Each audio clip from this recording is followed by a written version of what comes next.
नमस्कार। इस नई सीरीज में आप सबका स्वागत है। इसको आप कह सकते हैं ईश्वर मीमांसा। आपको हिंदी अनुवाद सुनते आइडिया हो गया ना क्या है। और तीसरा है साइकोलॉजी। आप सोचेंगे अरे ये तो अलग सब्जेक्ट होता है।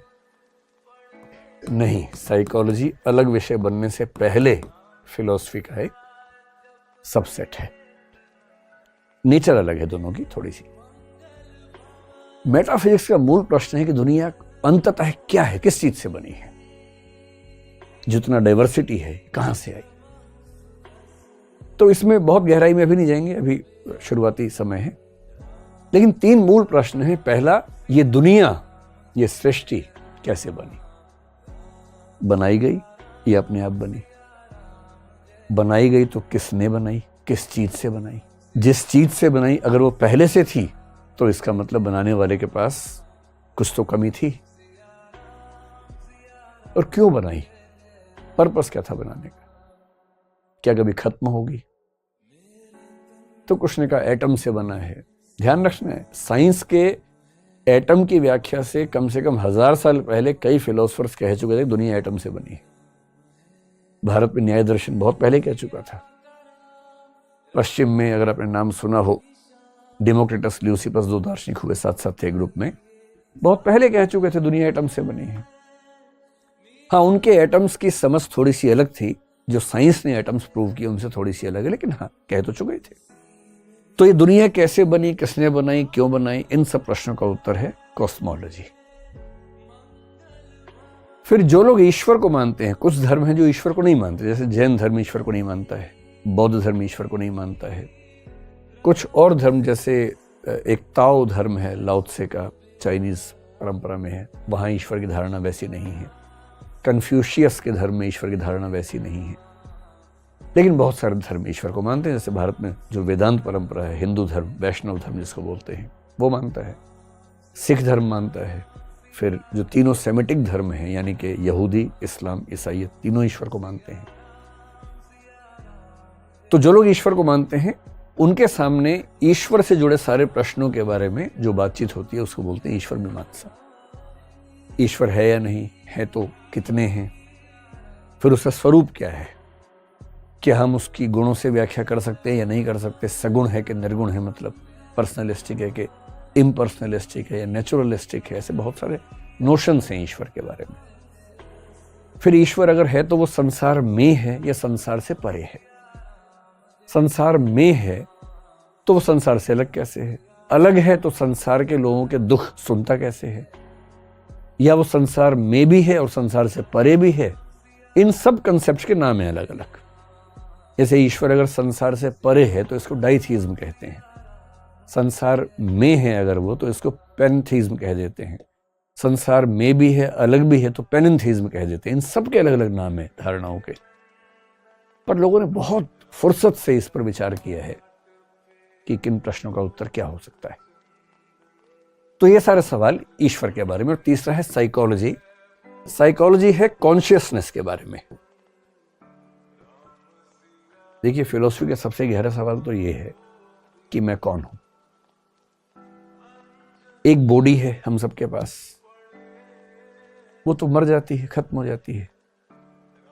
लेकिन लोग ये नहीं कहते कि मेरा हाथ लंबा है, मेरे शरीर का वजन इतना। लोग बोलते हैं मेरा वजन इतना है। तो ये मैं क्या चीज है। तो कुछ लोग कहते हैं नहीं, शरीर तो आनी जानी चीज है, आत्मा है असली चीज, मैं आत्मा हूं। इसी को उपनिषदों में अहम ब्रह्मास्मि तक कहा गया, जहां ब्रह्म और आत्मा को तत्वमसि कह के एक ही बताया गया। अयम आत्मा ब्रह्म कहा गया। एक धारणा है कि हम आत्मा हैं। और ये सारे सवाल क्यों पैदा होते हैं, क्योंकि हम सोचते हैं, महसूस करते हैं, इमोशंस आते हैं। और सोचने वाला काम, इमोशंस वाला काम, महसूस करने वाला काम ना आंख कर सकती है, ना कान कर सकता है, ना नाक कर सकता, ना हाथ, ना पैर, बॉडी नहीं कर सकती। ऐसी एक धारणा है। तो अगर बॉडी सोच नहीं सकती है तो कोई तो है जो सोच रहा है। वो जो सोचने वाला है वो कौन है। और इसी थीम पर सोचते सोचते पश्चिम का एक दार्शनिक डेकार्ट हुआ, जिसने कहा कोजिटो एर्गो सुम, यानी I think therefore I am.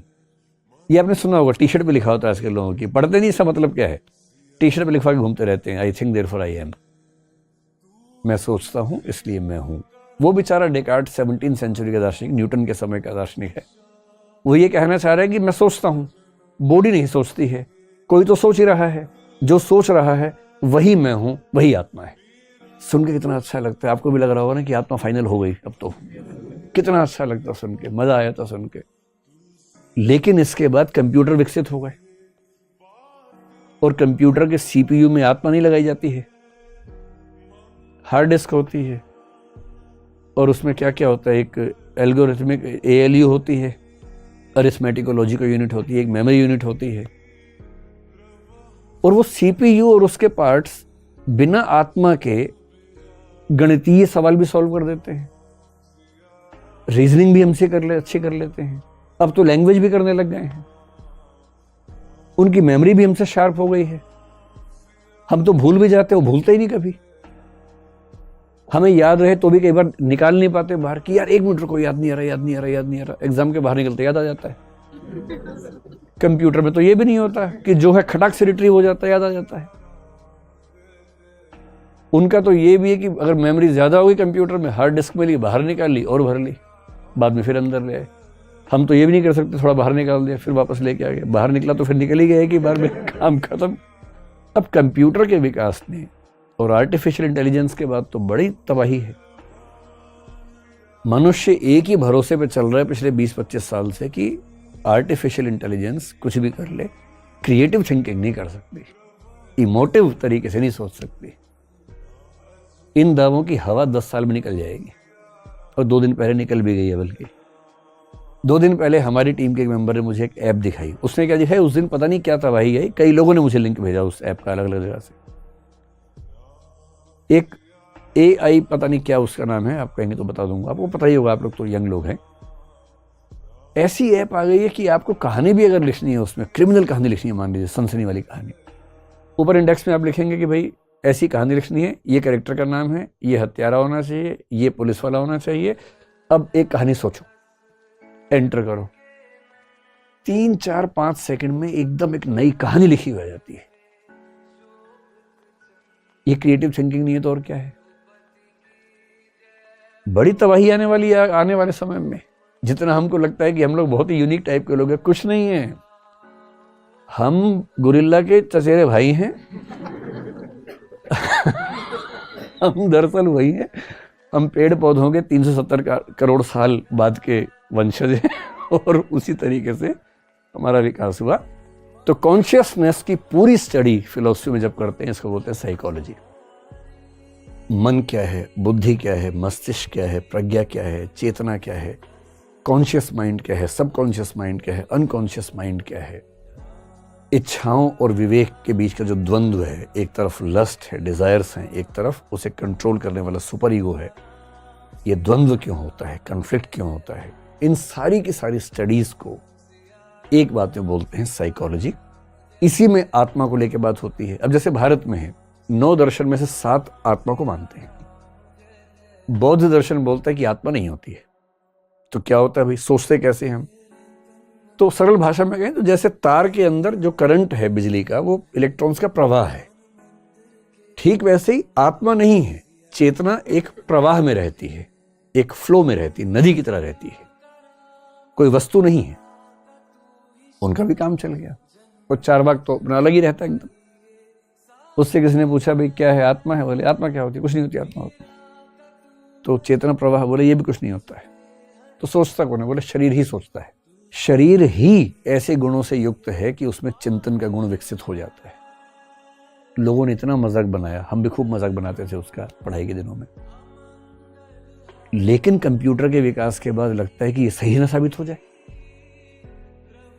अगर भौतिक वस्तुओं से बना हुआ कंप्यूटर सोच पा रहा है तो भौतिक शरीर क्यों नहीं सोच सकता?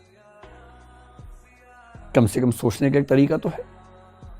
और ठीक यही सब थॉट प्रोसेसेस पश्चिम में भी हैं, अलग अलग दार्शनिक हैं, वहां भी लगभग एक जैसी बातें हैं। यहां भी लोग सोच रहे हैं, वहां भी सोच रहे हैं। और आत्मा को लेकर भारत के लोगों का विश्वास बड़ा गहरा है। नैनम छिन्दन्ति शस्त्राणि नैनम दहति पावकः न चैनम क्लेदयन्ति आपो न शोषयति मारुतः। सुना है आपने? गीता में इसका जिक्र है। आत्मा अजर है, अमर है। शस्त्र काट नहीं सकते, हवा सुखा नहीं सकती, पानी भिगा नहीं सकता इसको। अमर है, नित्य है।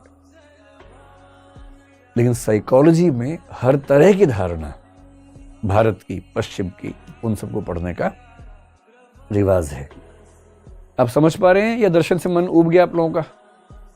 अभी नहीं उबा? चलिए 1 घंटे बाद देखते हैं।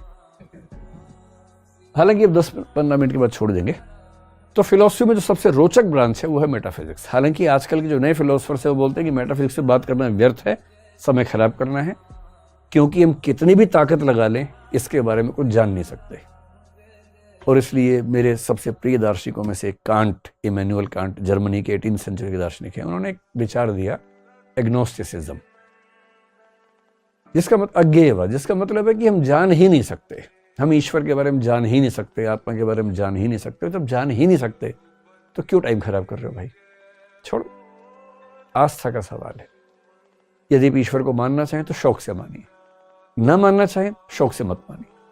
लेकिन दूसरे पर टीका टिप्पणी मत कीजिए, दूसरे को परेशान मत कीजिए कि तू क्यों मानता है ईश्वर को। अरे भाई, उसकी मर्जी मानने दो, और वो भी आपको परेशान ना करे, तू क्यों नहीं मानता, तू नास्तिक है, तू गंदा आदमी है। ऐसा ही मत करो। उसकी चॉइस, आपकी चॉइस, सबकी अपनी चॉइस है। तत्वमीमांसा के बाद जो दूसरा आता है, जो उसकी ब्रांच है, उसको बोलते हैं एपिस्टेमोलॉजी। नाम बहुत मुश्किल है और तनाव नहीं लेना है। हिंदी में इसको बोल देते हैं ज्ञान मीमांसा। ये फिलॉसफी की ब्यूटी देखनी हो तो वो ये चीज है। किस गहराई पे जाते हैं ये अगर देखना हो तो वो ये है। और बाकी तो 2 प्यारी प्यारी ब्रांचेस हैं, उनमें उतनी दिक्कत नहीं है। यहाँ थोड़ा सा टेंशन का मामला रहता है। एपिस्टेमोलॉजी, एपिस्टे जो ये शब्द है इसका मतलब है, एपिस्टेमो का मतलब है ज्ञान, लोगस का मतलब होता है जानने का पूरा प्रोसेस। जैसे हम ज्ञान प्राप्त करेंगे ब्रह्मांड का, वो तो बात की बात है। पहले ये तो चेक कर ले कि ज्ञान प्राप्त करने का प्रोसेस ठीक है कि नहीं है। तो ज्ञान प्राप्त करने के प्रोसेस को लेकर क्या क्या प्रश्न हो सकते हैं, दुविधाएं